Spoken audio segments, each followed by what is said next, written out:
Assalamualaikum warahmatullahi wabarakatuh. Salam sejahtera bagi kita semua. Ya, kembali lagi kita di Ilham and Stephen. Stephen Show. Iya. Jadi ini besok, ini kita sudah memasuki bulan puasa ya. Jadi mungkin di masa-masa sekarang dari rumah kita banyak yang perlu kita tambahlah ilmu kita bagaimana supaya tetap sehat selama bulan puasa. Jadi hari ini kita mengundang Dr. Mutia Winanda, spesialis gizi klinik juga. Dokter Mutia di mana sekarang, Dok? Di Banda Aceh. Sekarang di Banda Aceh, tugasnya di Rumah Sakit RSUD Meraksa, Kota Banda Aceh. Oke. Misalnya untuk menyusui, ada hal-hal yang khusus nggak ya? Nah, kalau menyusui ini, ibu menyusui kan kebutuhan kalorinya kan lebih besar ya. Dia tuh butuh ekstra 500, apalagi kalau menyusuinya masih 6 bulan pertama, masih eksklusif.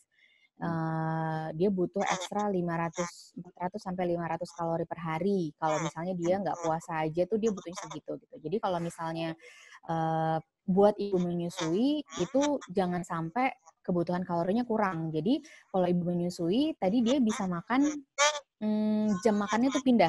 Jadi makannya tetap 3 kali sehari, tapi makannya nanti sahur, terus habis itu buka puasa setelah maghrib dia makan, nanti setelah taraweh dia harus makan berat lagi gitu. Jadi bukan cuma makanan kecil yang harus dia makan, tapi dia harus makan berat lagi di situ. Jadi menu yang dia makan misalnya kayak nasi lengkap dengan lauk segala macam itu dimakan lagi pada saat dia taraweh. Itu bisa untuk mencukupi kebutuhan ekstra 500 kalori yang dia butuhkan gitu selama menyusui. Gitu. Berarti bahaya, Dok, ya kalau ada yang menyusui di rumah. Jadi nanti ada yang mesti nemani makan lagi. Hati-hati bapaknya ikutan juga gitu ya. Jadi ikut juga jadinya. Kalau untuk pasien itu namanya ayah ASI ya. Iya. Mungkin gitu. menyerempet juga, Dok. Kalau untuk yang ibu yang hamil apakah sama dengan ibu yang menyusui atau berbeda? Ya, kurang lebih sih seperti itu. Tapi yang penting harus dilakukan sebelum ibu hamil dan ibu menyusui itu puasa, konsultasi dulu sama dokter. Gitu. Jadi kalau misalnya ibu hamil harus konsultasi dulu kan sama obginnya. Kira-kira kondisi kehamilannya aman nggak untuk dia puasa? Kalau dia masih trimester 1 dengan mual muntah yang berat, mungkin dokter obgin juga nggak akan menyarankan gitu. Tapi kalau misalnya kehamilannya udah masuk mungkin trimester 2, terus habis itu mual muntah udah mulai nggak ada gitu. Sebenarnya boleh-boleh aja kalau ibu hamil mau menyusui. Meskipun dalam agama kita kan sebenarnya ada keringanan kan.